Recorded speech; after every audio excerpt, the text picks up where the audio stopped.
Hello students, I am Seema Kushwaha from physics department.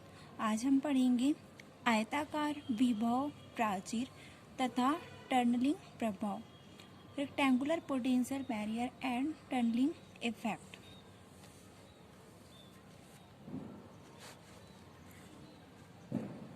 तो यहाँ पे हम देखते हैं कि x इक्वल टू 0 तथा x इक्वल टू a के बीच एक बीमी आयताकार विभव प्राचीर को यहाँ पे दिखाया गया है x इक्वल टू 0 और x इक्वल टू a पर, जिसमें विभव प्राचीर v, जिसे पोटेंशियल बैरियर कहते हैं, निम्न प्रकार से दिया जाता है। जिस पर फर्स्ट कंडीशन है vx equal to 0, x less than 0, vx equal to 0 जबकि 0 less than x less than a। Third है vx इक्वल टू 0 जबकि x ग्रेटर देन a। तीनों का हम इक्वेशन 1 लिखेंगे।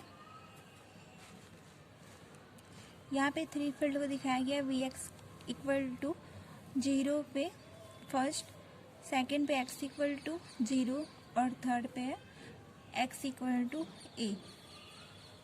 माना एक कण जिसकी ऊर्जा है E बाईं ओर से अर्थात क्षेत्र फर्स्ट से विभव प्राचीर पर आपतित होती है। एक पार्टिकल है, कण है, जिसकी ऊर्जा एनर्जी है E, जो बाईं ओर से इधर से क्षेत्र फर्स्ट से विभव प्राचीर पर आपतित होती है। कण के क्षेत्र थर्ड में, जो कण का क्षेत्र है, फील्ड है, उस पे प्रवेश की प्रायिकता ऊर्जा अंतर होगा V0 माइनस E तथा प्राचीर चौड़ाई A पर निर्भर करती है। तो V0 माइनस E तथा A का मान जितना कम होगा, क्षेत्र थर्ड में प्रवेश की प्रायिकता उतनी ही अधिक होगी। तो क्वांटम यांत्रिकी के अनुसार यह निश्चित रूप से नहीं कहा जा सकता कि कण प्राचीर को भेद कर ही जाएगा, अर्थात प्राचीर को भेदने की जो प्रायिकता है वो निश्चित है। इस समस्या को हल करने के लिए श्रोडिंगर समीकरण फर्स्ट, सेकंड, थर्ड के लिए को हम निम्न प्रकार से लिख सकते हैं। क्षेत्र फर्स्ट के लिए श्रोडिंगर तरंग समीकरण है del square psi 1 upon del X square plus 2m upon h cross square E psi 1 equal to 0, जो कि v इक्वल टू 0। इसे हम देंगे इक्वेशन नंबर 2। क्षेत्र 2 के लिए श्रोडिंगर तरंग समीकरण, जबकि 0 less than x less than a तथा v इक्वल टू v0 तरंग फलन साई 2 है। तो इक्वेशन होगा del square psi 2 upon del X square plus 2m upon h cross square E minus v0 psi 2 equal to 0।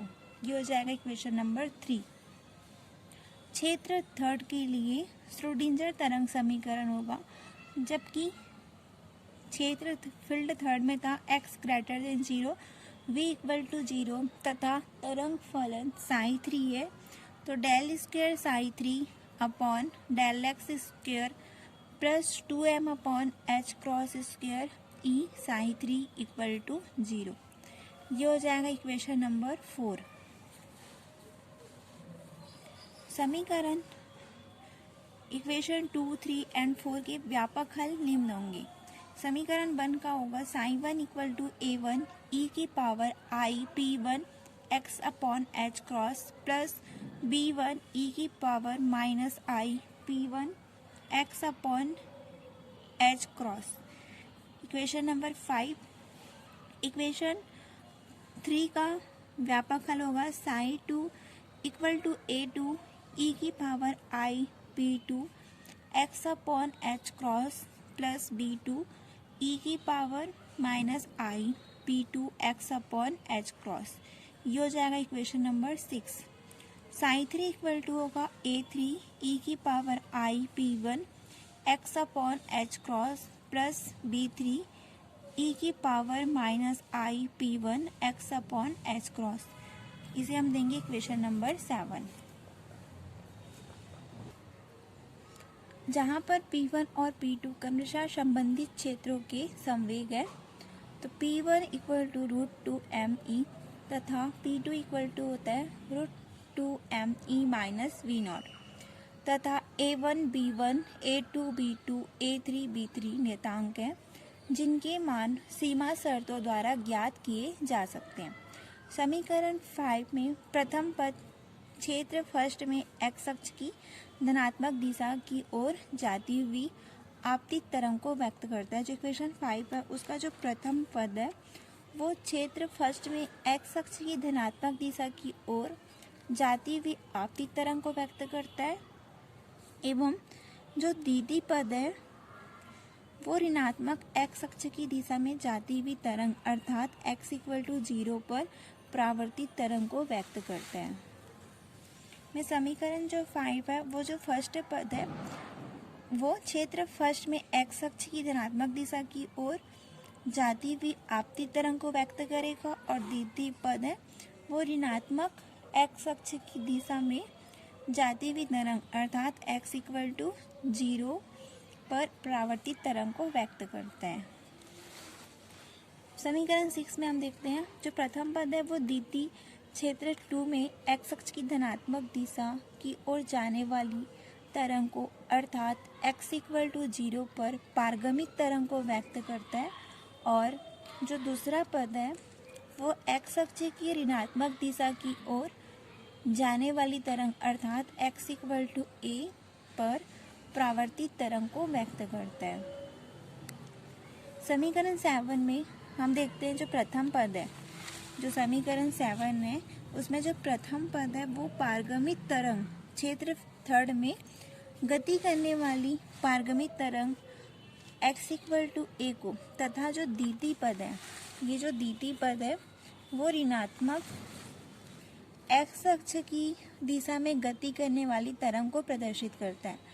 चूँकि क्षेत्र third में अनंत से बाईं ओर कोई तरंग वापस नहीं आती, अतः B3 इक्वल टू होगा 0।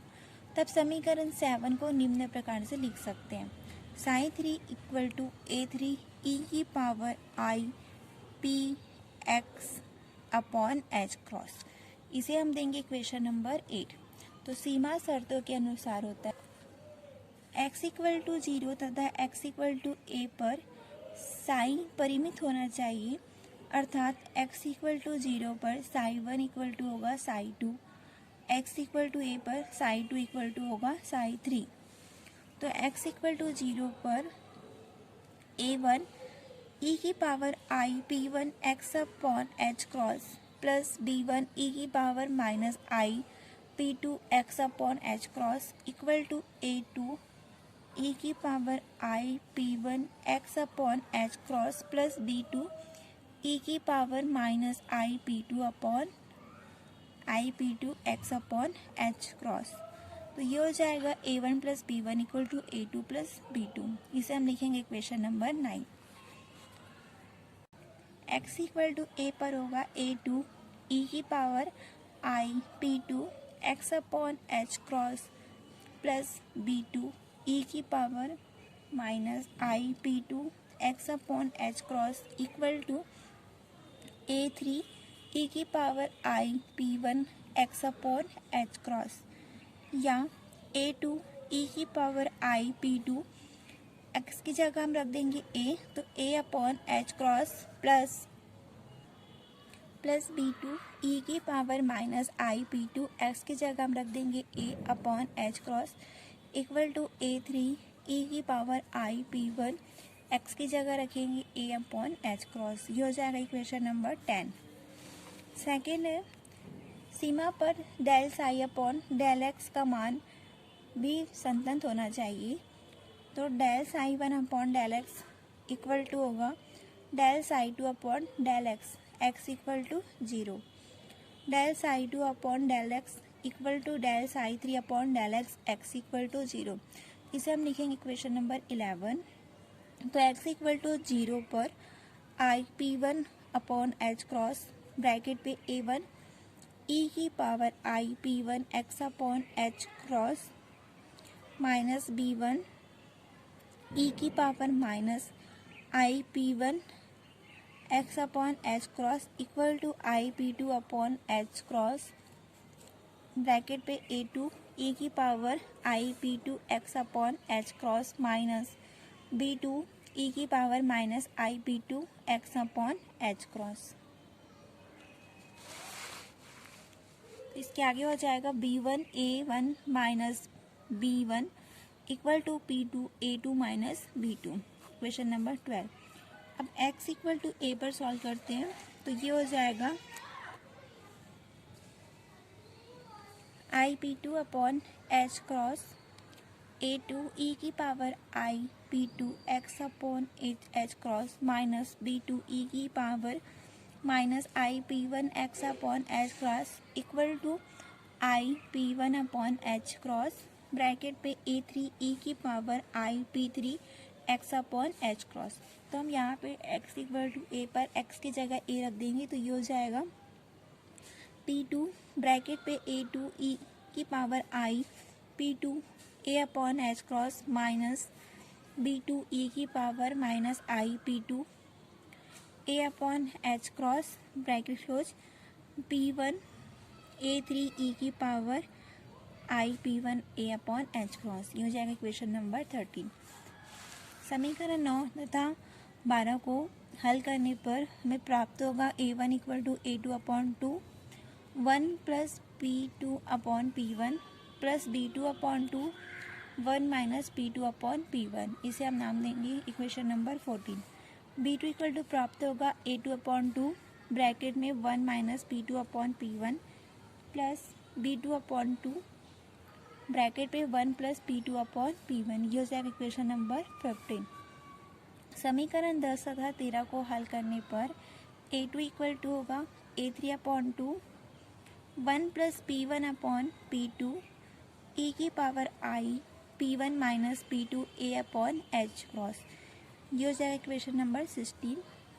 बी टू इक्वल टू प्राप्त होगा a three upon two 1 minus p one upon p two e की power i p one plus P two a की power a upon h cross. इसे हम नाम देंगे equation number 17। समीकरण 14 तथा 15 में A2 और B2 के मान रखने पर A1 इक्वल टू प्राप्त होगा A3 अपॉन 4 ई की power I P1 A upon h cross bracket पे 1 plus P2 upon P1 1 plus P1 upon P2 e की power minus i P2 A upon h cross plus 1 minus P2 upon P1 1 minus P1 upon P2 e की power i P2 A upon h cross. इसे हम equation number 80 लिखेंगे। B1 की value प्राप्त होगी A3 upon 4 ई की power I P1 A upon h cross bracket पे 1 minus P2 upon P1 1 plus P1 upon P2 e की power minus i P2 upon P2 A upon h cross plus 1 plus P2 upon P1 1 minus P1 upon P2 e की power है प्राप्त होगा में आई P2 A upon h cross. ये हो जाएगा equation number 19। समीकरण 18 से A3 upon A1 equal to प्राप्त होगा 4 ई की power minus i P1 A upon h cross upon में ब्रैकेट पे 1 plus P2 upon P1 1 plus P1 upon P2 e की power minus i P2 A upon h cross plus 1 minus P2 upon P1 bracket पे 1 minus P1 upon P2 e की power i P2 A upon h cross. या इसे हम लिख सकते हैं A3 upon A1 2P1 P2 e की power minus i P1 A upon h cross upon में आ जाएगा P1 square plus P2 square. इसे सॉल्व करेंगे तो ब्रैकेट में ई की power i P2 A upon h cross minus e की power minus i P2 A upon h cross upon 2 bracket close plus 2P1 P2 bracket पे e की power minus i P2 a upon h cross, इसे solve करेंगे तो ये प्राप्त होगा हमें प्लस e की power i P2 a upon h cross upon 2। ये हो जाएगा इक्वेशन नंबर 20।